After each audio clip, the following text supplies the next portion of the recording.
Friday, the House passed a measure to keep the government going till mid-December. But they also cut off funding for Obamacare. And as you just heard, Majority Leader Harry Reid says that is dead in the Senate. Joining me now from Houston, Senator Ted Cruz, who is leading the drive for this confrontation. Senator, welcome back to Fox News Sunday. Thank you, Chris. It's great to be with you this morning. You say, and we just played a clip of it, you'll do whatever you can, including a talking filibuster, to block consideration of the bill that the House just passed. The problem is that you would be blocking a bill which you actually support, which would fund the government but defund Obamacare. So how are you going to get other Republican senators on board to block a bill that you support? Well, let's be clear. Last week's vote was a tremendous victory. Just a few weeks ago, no pundit in Washington thought it was possible we would see the vote we saw on Friday. Last week, the House of Representatives voted to defund Obamacare, and now next week, as you note, the fight moves to the Senate. And I think next week is a time for party unity. I think next week, all Senate Republicans, I hope, should come together and support the House bill. In my view, Senate Republicans should stand united to stop Harry Reid from changing the House bill, and in particular, from inserting the funding from Obamacare with 51 votes. That's going to be the fight, is procedurally whether he's able to use a straight party line vote, use just Democrats to put Obamacare back. And you know what? If Senate Republicans stand together, we can stop Harry Reid from doing that. Well, I'm confused. Are you going to block consideration of the bill? Basically, what is the first issue is, are you going to allow consideration of the bill? And you can filibuster that. After, if you lose that, then a simple majority could take out Obamacare. So are you going to allow consideration of the bill, have an up or down vote on defunding Obamacare, or are you going to block them from even taking up a bill which you support?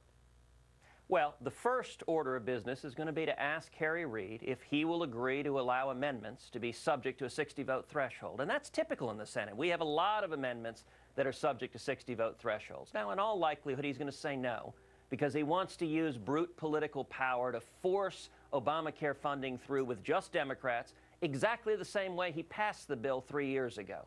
Now, if he does that, then Senate Republicans have the tool that we always use when the majority leader is abusing his power, which is we can deny cloture. We can filibuster and say, we will not allow you to add the funding back for Obamacare with just 51 votes. Sir, if I may, you say that this is brute political power. Other times you've said it's a procedural gimmick. It's Senate Rule 22, which has been around for years. It's part of the Senate rules, and it says after you allow debate, after you take cloture, that you can pass an amendment by a simple majority. That's the rule. Chris, what's good for the goose is good for the gander. You're right, that is one rule, but there is another rule that says it takes 60 votes to get cloture. And that's the reason the Senate generally, on controversial votes, we work out an agreement for it to be subject to a 60-vote threshold, because the minority, if the majority is going to run the minority over with a train, the minority has the ability to stop them. And so if Harry Reid says, you know what, I'm going to run the Republicans over, I'm going to ignore the bill passed by the House of Representatives, I'm going to ignore the will of the people, and I'm going to do this on a 51-vote threshold, then from my mind, it should be an easy decision for Senate Republicans to stand united and to support House Republicans. And I'll tell you, any vote for cloture, any vote to allow Harry Reid to add funding for Obamacare with just a 51-vote threshold, a vote for cloture is a vote for Obamacare. And I think Senate Republicans are going to stand side by side with Speaker Boehner and House Republicans, listening to the people and stopping this train wreck that is Obamacare. Okay, a couple of quick questions. First of all, you need 41 votes. You're one vote. You need 40 other Republican senators to go with you to block consideration of the House bill in the Senate. How many votes do you have right now, Senator? Well, we don't know right now, and this week will determine. Look, this has been a fast-moving target. You know, just a few weeks ago, we didn't have anywhere near the votes we needed in the House or in the Senate. And my view all along was this was going to be a long journey. This was going to be multiple stages. Stage one was unify the American people, and we've seen nearly 1.6 million Americans sign a national petition at don'tfundit.com and call their representatives saying, stop Obamacare. Stage two was what happened on Friday, the House voting to defund Obamacare. Stage 3 is next week, where Senate Republicans, it's now our turn to unify, to stand together with House Republicans. And then the next step, look, this may end up going back to the House, and I hope and fully believe the House will continue the fight. And if we take this to the American people, I believe the next step after that is starting to get red state Democrats, starting to get, if you're a Mark Pryor, if you're a Mary Landrieu, running for re-election in Arkansas and Louisiana, and you start to get 5,000, 10,000, 20,000, 50,000 calls from your constituents, suddenly it changes the calculus entirely. But Chris, that won't happen until we unify Republicans. All right, in but the Senate. Senator, here's the question everyone on both sides is asking in Washington, which is, what's your end game? Let's say that you block consideration of any bill in the Senate, or let's say that you lose and the bill goes into the Senate and they take out Obamacare and they send it back to the House. What's your end game? Because the government is going to shut down a week from Monday. Well, I don't want the government to shut down. The American people don't want the government to shut down, and I don't think Harry Reid and President Obama should shut down the government.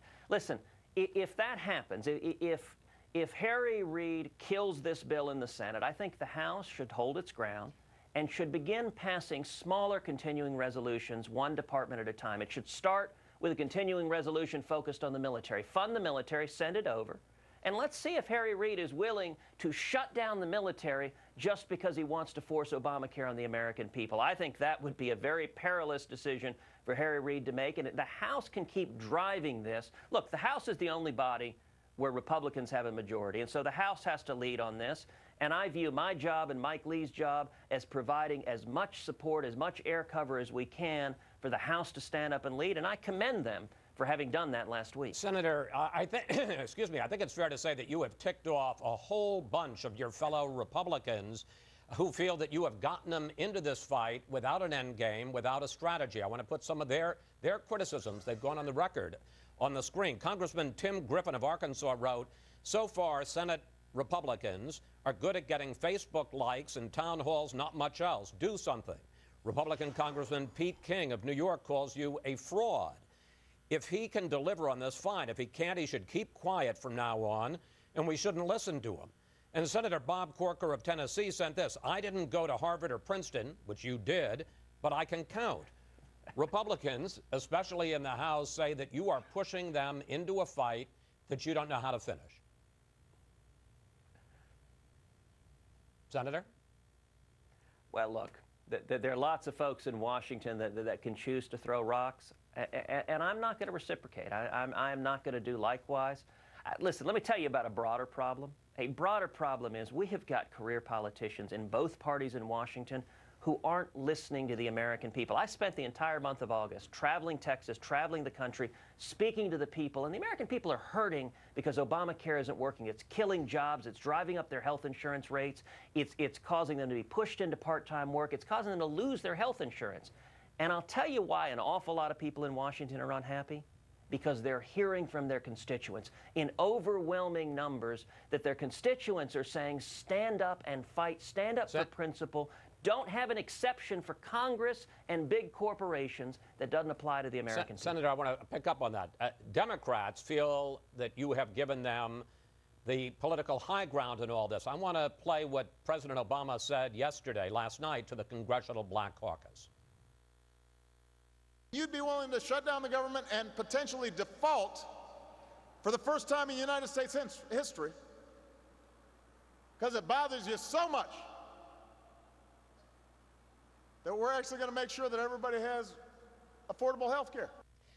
Senator, you're completely right. According to all the polls, people don't like Obamacare. On the other hand, by an even wider margin, people don't want to shut down the government to have this fight. In fact, there's a new Republican poll out late last week, a Republican poll, Winston Group, 71 to 23. Don't shut down the government over this. Well, it depends how the poll is phrased, and there are a lot of polls out there. Rasmussen just last week said a majority of Americans now want Obamacare defunded. And you know what's interesting? Last week, Wall Street Journal, for the first time in years, found Republicans are leading on health care. Americans trust Republicans more than Democrats on health care. And Chris, let me suggest the whole reason why is because we've been standing up, leading the fight to defund Obamacare. Voters have learned enough talk from Washington. Stand up and do it. And listen, all you have to do is get out of Washington, D.C. and go listen to the American people. You talk to small businesses that are laying people off. You talk to people that are struggling for jobs and finding their hours forcibly reduced to 29 hours a week. And by the way, the people who are hurting, I hear from my constituents every single day, women with pre-existing conditions who are losing their health care because of Obamacare. Their employers are dropping their health insurance coverage. Senator, I hate to interrupt. We're almost out of time. I just want to ask you one direct question. You have a lot of valid criticisms of Obamacare. We're going to ask Senator McCaskill in the next segment about those. But if it comes down, if the Senate ping-pongs this back to the House and it's a question, keep going on the fight about Obamacare or shut down the government, what's your position? Keep the government going or keep fighting about Obamacare? I believe we should stand our ground, and I don't think Harry Reid and Barack Obama should shut down the federal government. Look, the House voted last week to fund the federal government. If Harry Reid kills that, Harry Reid is responsible for shutting down the government, and he should listen to the American people, open the government, fund the government, but don't fund Obamacare because it's hurting the American people. It's not working. That's why the unions want out. That's why Harry Reid and Senator McCaskill and Senate Democrats want out, is because it's not working. Senator, we're going to talk about all of that with Senator McCaskill in the next segment. I want to thank you so much for joining us today, and we'll stay on top of the battle of the budget. Should be interesting. Thank you, Chris.